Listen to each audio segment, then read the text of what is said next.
Breaking on Denver7, a key witness in the Kelsey Schelling murder trial found dead. Where is witness protection? It's just tragic all the way around. And an arrest in a decades-old cold case near Breckenridge. It's been 39 years of hell for me not knowing what happened to my daughter. Victims' family members and friends finally getting some closure. I have lived with a monster in my mind since I was 11 years old, and now I can rest knowing justice will be served. Plus, are you still getting a third stimulus check? The new limits that could cut you out. And a local bakery is back in business and creating a new recipe for success. It is the one recipe that we started the entire bakery on. To be honest, my mind's just still blown. And we begin with breaking news tonight. Denver7 has learned a witness in the Dante Lucas trial was set to testify that Lucas admitted to killing Kelsey Schelling. But that witness, 31-year-old Roxanne Martinez, was found shot to death in Denver last week. We want to get straight out to Denver7's Gary Brode, who has the latest. And Gary, even though police don't think her killing is connected to the trial, these are still very stunning developments. The Pueblo County District Attorney did in fact confirm that information to me just a few hours ago, also saying that the trial team endorsed her and planned on having Martinez on the stand. Now, I spoke to her cousin earlier today. Look, he tells me that even though the Denver Police Department does not believe that there is a connection to her death and the trial, he believes in his heart Dante Lucas had something to do with her death. I didn't want to comprehend it, run it through my head. Elvis Martinez is still struggling to deal with the death of his cousin, Roxanne Martinez. My aunt called my mom on Friday and said that she was just murdered. Roxanne Martinez was shot dead last week in Denver in the 3700 block of South Wabash Street. Her killer is still on the loose. I know she was thinking of her two kids that she was going to leave behind. Pueblo's district attorney tells Denver7 Martinez was an endorsed witness to the Dante Lucas Kelsey Schelling trial. The trial is taking place now, 8 years after the disappearance of Schelling, who was pregnant, allegedly, with Lucas's child. The lead prosecutor in the Lucas Schelling trial was asked about Martinez's death Wednesday afternoon. Can't comment at this time. She declined to comment. Denver7 has learned Martinez, originally from Pueblo, was living in Denver while on parole. She spent more than a year in prison for escaping custody. Pueblo's DA tells Denver7 Martinez was supposed to take the witness stand by the end of the week. Elvis Martinez blames his cousin's death on the man currently sitting in jail on trial for a different murder. Even in a way, charge Dante Lucas because I believe he's pulling some strings when he's inside the jail, because there are ways around that.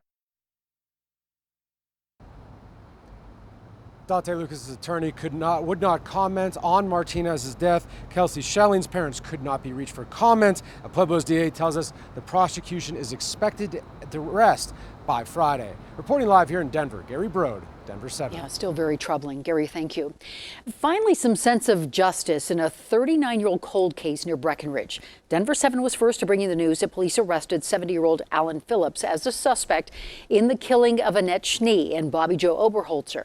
Both were hitchhikers. They went missing on January 6th, 1982. Well, today we spoke with Annette's mom on what an arrest means after all these years.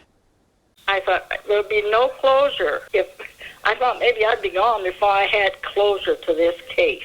So that really, I'm ready to go when it's time now. I know.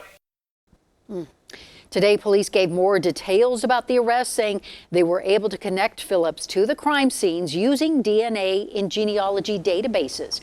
He was finally arrested last week. A false alarm today at a Lafayette high school. Police were first called out to Centaurus High School because shots heard inside the school. Now, police did 2 sweeps of the campus before determining it was all clear, and then classes resumed and went back to normal.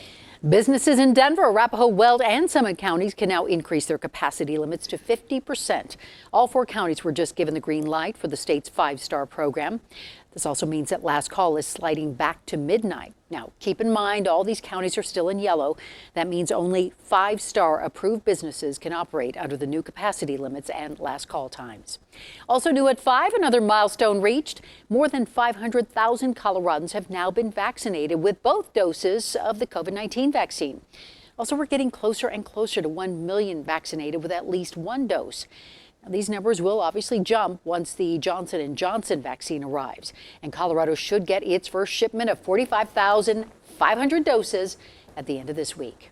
And tomorrow, the Senate will begin debating President Biden's $1.9 trillion relief bill. But even before debates begin, an agreement has already been reached to narrow the income eligibility for the next round of $1,400 stimulus checks.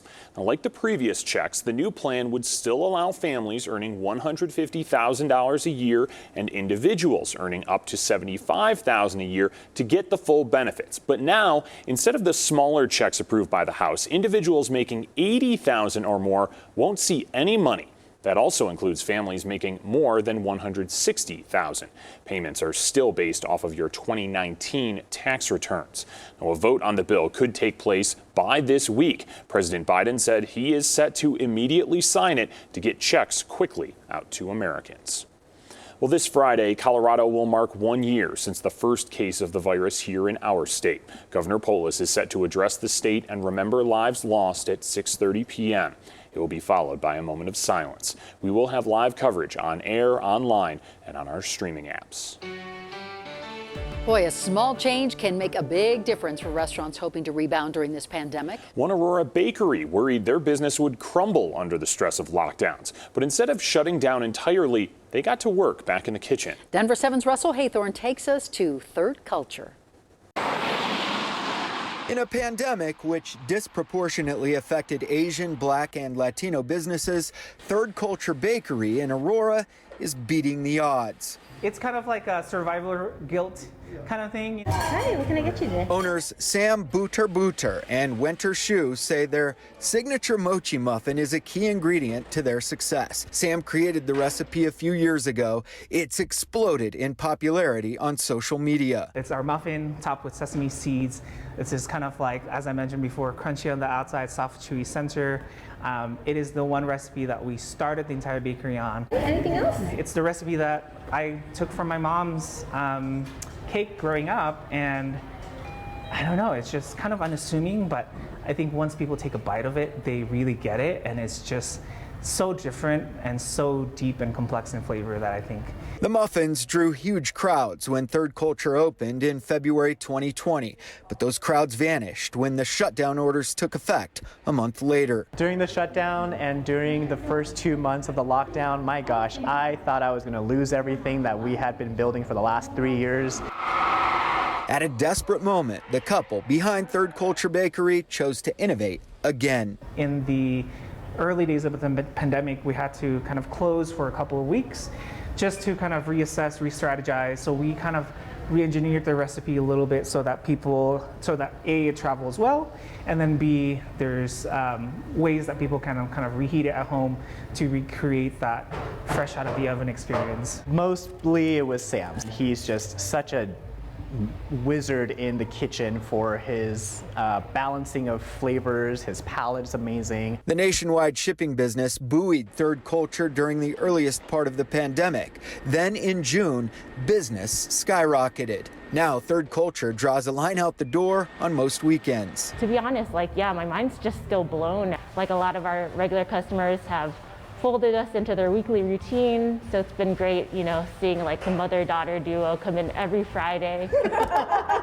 Sam and Winter are planning an expansion to downtown Denver, in part because of a small tweak at the perfect time. Thank you. Thank you.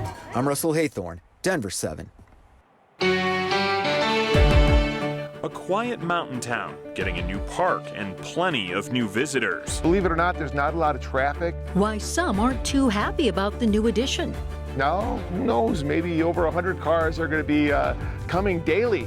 Plus, finding a way to rebound and serve up something delicious for our furry friends. Is somebody so happy? Is somebody so happy? Look, she's got a treat for you, bud. And another possible threat at the U.S. Capitol as top national security advisors testify in the Senate. We could have helped extend the perimeter and help push back the crowd.